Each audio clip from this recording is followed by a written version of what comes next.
Hello and welcome to MIP TV. With me as usual is Bob Cooke, who has dusted down a dusty tome from his huge library that he has at Psychotherapy Towers, at TA Towers. And it's an interesting book from a historical point of view, TA after Eric Berne. And it's the teaching and practice of three schools that came out, I think, in the 1970s, Bob. Yeah, 1977. Wow. Long time ago. Well, quite a few years ago. Quite a few years ago. So why is this book particularly interesting? Well, Eric Berne, the originator of transaction analysis, one of the most innovative of the psychotherapy school approaches, I think, especially in the 1950s, 1960s. And then, of course, he died of a double heart attack in 1970 at Carmel Beach. Yeah. He was only 60.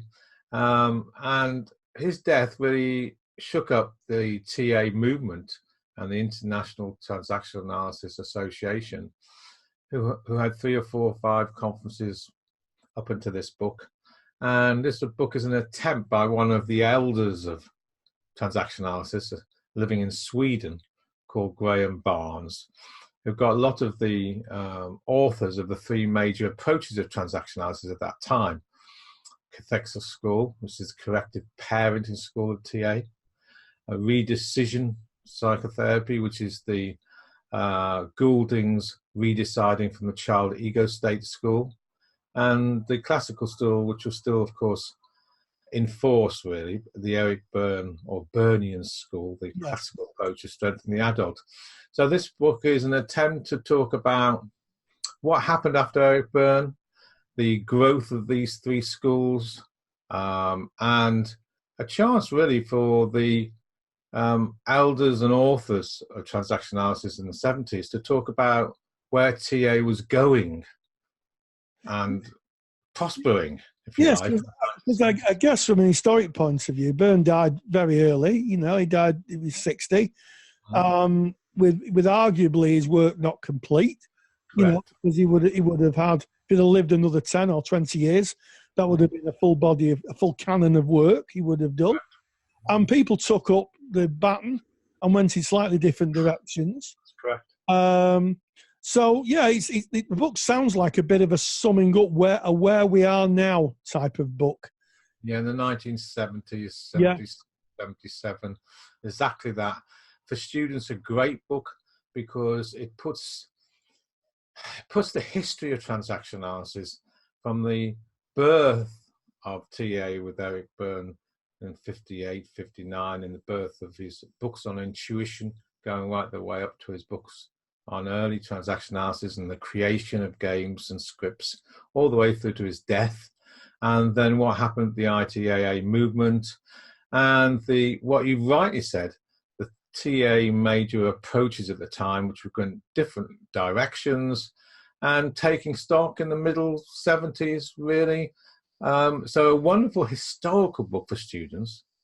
And I think professionals wanting to look at TA and some of the different approaches and where it stands in the lexicon of psychotherapy movements. It's a great book, and talks a lot about the 3 different schools. And I think that's really interesting because the schools are the classical school, the redecision school, and of course the cathexis school, which is kind of TA's dark hidden, well, it's not even hidden really, is it? Dark history. And I think we're just talking off camera about the cathexis school. And what's interesting about that is that school is now seen as a dark part of TA, and he's kind of banned the radical reparenting. But what's really interesting, I guess, in this book is that the cathexis school would have been in full swing at the time the book was published. So you're going to get, I guess, a real historic snapshot of what that looks like and how it worked before anyone else was influenced by what went wrong. That's right. And in the chapters from the cathexis authors, that's the Schiffs and Mellor and people like this, who are the elders of the cathexis movement, was some wonderful pieces of theory around levels of passivity and levels of discounting and levels of frame of reference.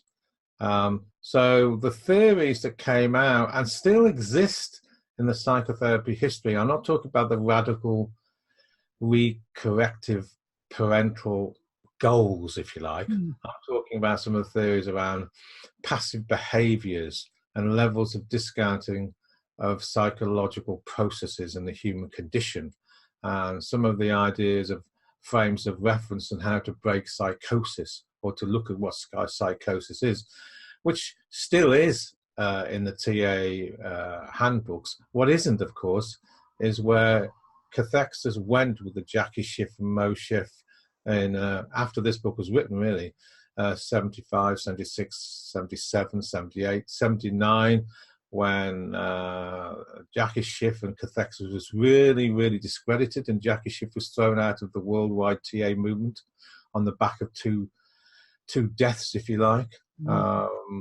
So this book is talking about some of the, I think, positive theory, which did carry on before the, I wouldn't say the madness of Jackie Schiff. I would say the flawed genius side, if you like, which took spot reparenting, or the idea of reparenting, one step too far. Yeah, and I think that's really interesting, isn't it? Because it'd be very easy to discount completely the cathexis school, but from what I'm hearing, it sounds like there was some really good work done. But it was that, you know, sometimes in the literature, the Schiffs are considered a bit egocentric. They went too far.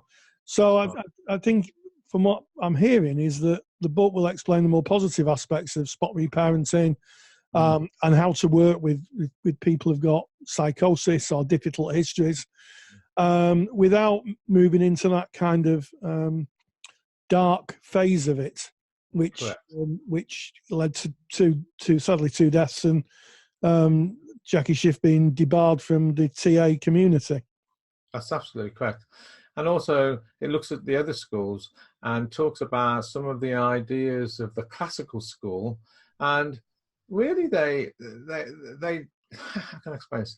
They take some of Eric Berne's classical thinking and talk about new theory in the classical school, which had its origins just before he died, and they take it forward. For example, let's take time structure, which I'm very interested in. So they talk about 2 different ideas around time structuring, which Eric Berne was talking about in '69, but sadly never went on to publish. Things like that, things that were being discussed, were concretized in this book, and really honoured some of Berne's later thinkings. Yeah, and I think sometimes having a bit of a snapshot, we're lucky in the humanistic world because Roger's legacy is huge, and also he left a huge canon of work that's still being chewed over today, really. And the interesting thing was it was all his. He took credit for everybody else's work, by the way. You know, he was very good at saying that's a really good idea. He wrote a paper or a book, and all of a sudden, by osmosis, it was his idea, and everybody kind of gave him the credit for it. So yeah, it's interesting to go back to the 70s when really TA was at its zenith. Really, I mean, very popular. Yeah, in the middle 70s. Yeah. But of course, interestingly, if we look in 2017, this was before the evolution of the integrative school, which came along in the 1980s, and the relational TA school, which came along in 2008. So it's interesting to go back in time and just reflect on, wow, you know, how much TA flourished after that time. And it's a wonderful historical book, I think. Yes. So in summary, a great book for students to be able to get a snapshot of time, slice of time, from an historical perspective, on where TA was in the 70s as it was arguably at its zenith after the death of Berne, and the famous book, of course, The Games People Play, which has been reviewed on this channel, of course. And also, I guess, for practitioners, just to refresh themselves at the kind of drinking well of the roots of what they're practicing. Absolutely. And also the clinical side of the different styles which were around 40 years ago in the early days of psychotherapy. Yeah. So it sounds like a really not to be missed book, that. We were talking about TA after Berne, and it's the teaching and practice of 3 TA schools by Graham Barnes. As usual, downstairs, we're going to put a link in so that you can click on, and if the book kind of entices you, you can go and buy that. As usual, Bob doesn't get paid for book reviews. There's no sponsorship for this. Bob does it for his love of literature. So as we come to the end, Bob Cooke, thank you very much.